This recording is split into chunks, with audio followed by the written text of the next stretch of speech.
அடுத்து இருக்கிறது வந்து இது 2 எக்ஸாமுக்குமே யூனிட் 1ல் இருக்கக்கூடிய ஒரு டாபிக் இது. தியரி ஆஃப் ஈக்குவேஷன் அல்லது அல்ஜிப்ரா அண்ட் ட்ரிக்னாமெட்ரி அப்படின்னு இருக்கும். இது கொஞ்சம் நல்ல கொஸ்டின் தான், நல்லா கொஞ்சம் யோசிச்சு எடுத்திருக்காங்க. ஆனால் இதில் ஒரு மிஸ்டேக் இருக்குது, நான் சொல்கிறேன்.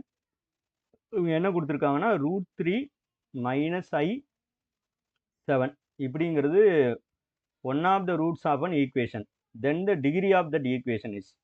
இந்த நம்பர் வந்து ஒரு சமன்பாட்டின் மூலங்களில் ஒரு மூலம் என்றால் அச்சமன்பாட்டின் படியானது, டிகிரி வந்து என்ன அப்படின்னு கேட்குறாங்க. இப்போ நமக்கு இது என்ன தெரியணும் அப்படின்னா,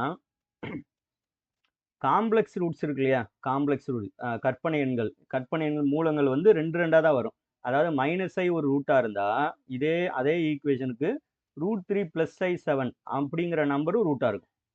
இது ஒரு கான்செப்ட். அடுத்து என்ன செய்யணும்னா, இந்த √3 - i √7 இருக்கு இல்லையா, அதில் இந்த √3 மட்டும் பாருங்களேன், இர்ரேஷனல் நம்பர் இல்லையா. இர்ரேஷனல் நம்பரோட ரூட்ஸும் எப்படி தான் வரும்னா, ஃபார் எக்ஸாம்பிள் இப்போ a + √b அப்படின்னு ஒரு ரூட் இருந்துச்சுன்னா, ஒரு மூலம் இருந்துச்சுன்னா, அதே ஈக்குவேஷனுக்கு a - √bயும் ரூட்டாக இருக்கும், மூலமாக இருக்கும்.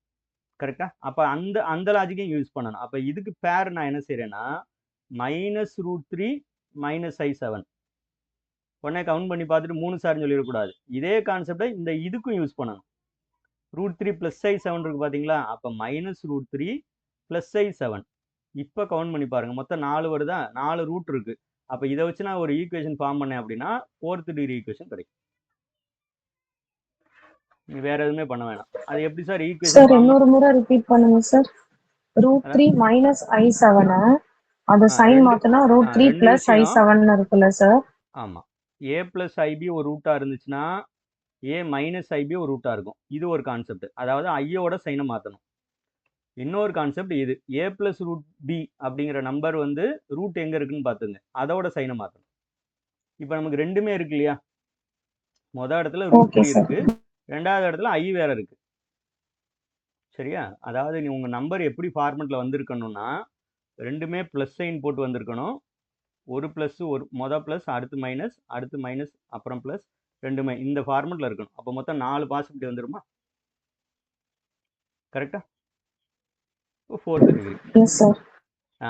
இது ஒரு வேளை நீங்கள் அந்த ஈக்குவேஷனை நான் கண்டுபிடிக்கணும்னு ட்ரை பண்ணீங்கன்னா, இது அப்படியே வந்து எல்லாமே x ஈக்குவல்டுன்னு எடுத்துக்கோங்க. இந்த ஃபார்மெட்லையும் எழுதலாம். எக்ஸ் மைனஸ் இதை இந்த சைடு கொண்டு வந்துருங்க, ஃபர்ஸ்ட் ரூட். அப்புறம் மறுபடியும் எக்ஸ் மைனஸ் செகண்ட் ரூட், மறுபடியும் எக்ஸ் மைனஸ் தேர்ட் ரூட், அப்புறம் மறுபடியும் x minus fourth root equal to 0 அப்படின்னு போட்டிங்கன்னா அந்த ஈக்குவேஷன் கிடைச்சிடும். அப்போ கண்டிப்பாக பாருங்கள், x × x × x 4 எக்ஸ் வரும் இல்லையா, அப்போ x⁴ வந்துடும். ஓகே, சரி. இதில் என்ன சார் மிஸ்டேக் அப்படின்னா, ஒன் ஆஃப் த ரூட்ஸ்ன்னு கொடுத்துருக்காங்க. ஃபார் எக்ஸாம்பிள் கொஞ்சம் வித்தியாசமாக யோசிச்சோம்னா, இப்படி ஒரு நம்பர் எடுத்துக்கிறேன்னு வச்சுங்களேன், x - √3 + i7 இது ஒரு ஈக்குவேஷன். கரெக்டாக? இந்த ஈக்குவேஷனுக்கு இது ரூட்டா இல்லையான்னு பாருங்க, √3 - i7ங்கிறது.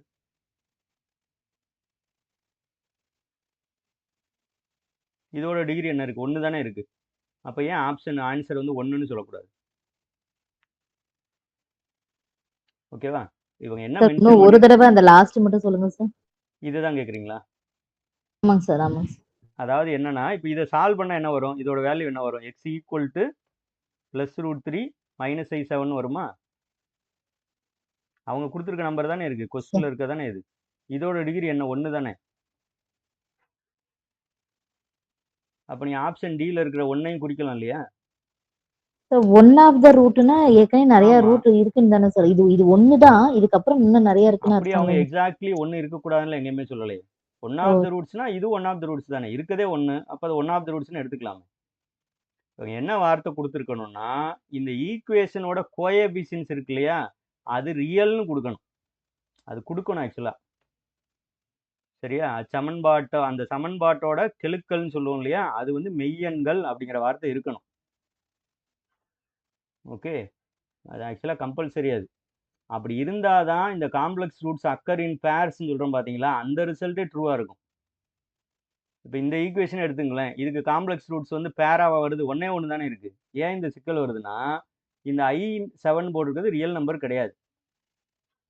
அதான் இந்த பிரச்சனை. நீங்கள் அந்த ஸ்டேட்மெண்ட், அந்த தியரத்தை வந்து கிளியராக படிக்கணும். எப்படி இருக்கும் அப்படின்னா, in an equation with real coefficients complex roots occur இன் பேர் அப்படின்னு இருக்கும்.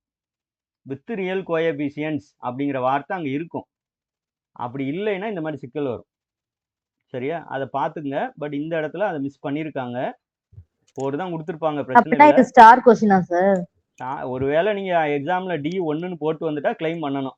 நீங்கள் வந்து ரியல் கோஎஃபிஷியன்ட் மென்ஷன் பண்ணலை, அப்போ எனக்கு மார்க் கொடுங்கன்னு கிளைம் பண்ணலாம். கரெக்டாக அந்த வார்த்தை இருக்கணும். அல்லது டிகிரி மோர் தென் 1 அப்படின்னாவது கொடுத்துட்டு இந்த D1 விட்டுட்டு வேற நம்பராவது அவங்க கொடுத்துருக்கணும். அப்படி மென்ஷன் பண்ணலாம். டிகிரி கிரேட்டர் தென் 1 அப்படின்னு கொடுத்துட்டு இந்த 1க்கு பதிலாக 5ங்கிற நம்பரோ 6ங்கிற நம்பரோ போட்டுருந்துருக்கலாம்.